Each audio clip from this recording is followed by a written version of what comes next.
سرکار مدینہ سلطان باقرینہ صلی اللہ علیہ وسلم نے ارشاد فرمایا، لیس منا من خبب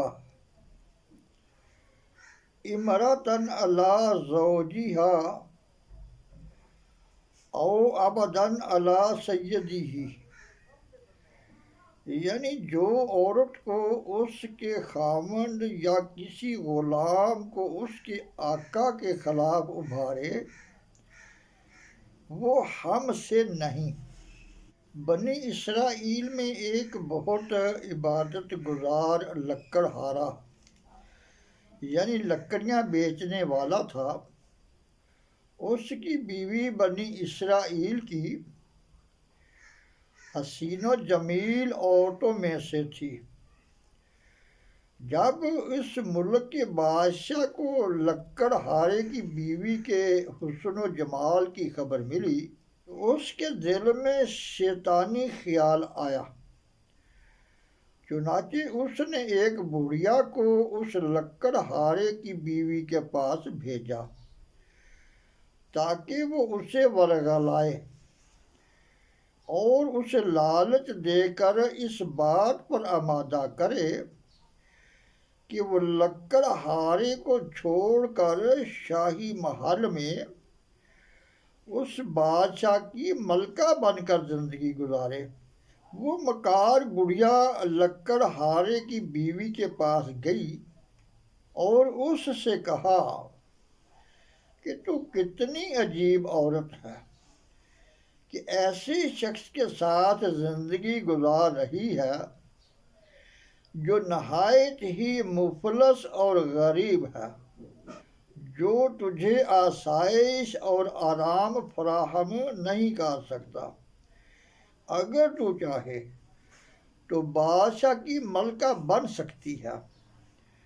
بادشاہ نے پیغام بھیجا ہے کہ اگر تو لکڑ ہارے کو چھوڑ دے گی تو میں تجھے اس جھونپڑی سے نکال کر اپنے محل کی زینت بناؤں گا، تجھے ہیرے جواہرات سے آراستہ و پیراستہ کروں گا، تیرے لیے ریشم اور عمدہ کپڑوں کا لباس ہوگا۔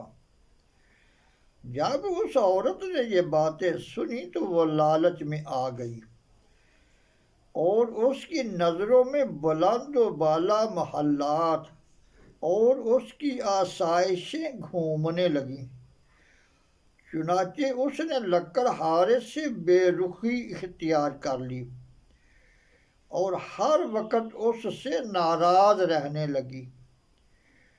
بالا آخر لکڑ ہارے نے مجبوراً اس بے وفا لالچی عورت کو طلاق دے دی۔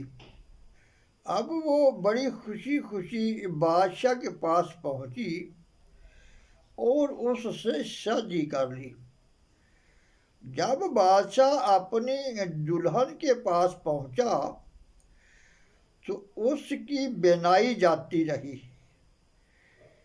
یعنی وہ اندھا ہو گیا اور اس کا ہاتھ خشک ہو گیا یعنی بیکار ہو گیا اور زبان گونگی ہو گئی اور کان بہرے ہو گئے، اور عورت کا بھی یہی حال ہوا۔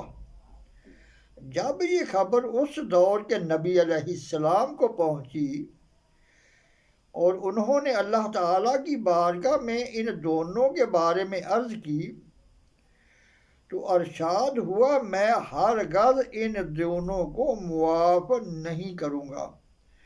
کیا انہوں نے یہ گمان کر لیا کہ جو حرکت انہوں نے لکڑ ہارے کے ساتھ کی ہے میں اس سے بے خبر ہوں؟ اللہ تعالیٰ سے دعا ہے کہ درس و بیان کو سمجھنے، عمل کرنے اور دوسروں تک پہنچانے کی توفیق عطا فرمائے۔ وما علینا الا البلاغ المبین۔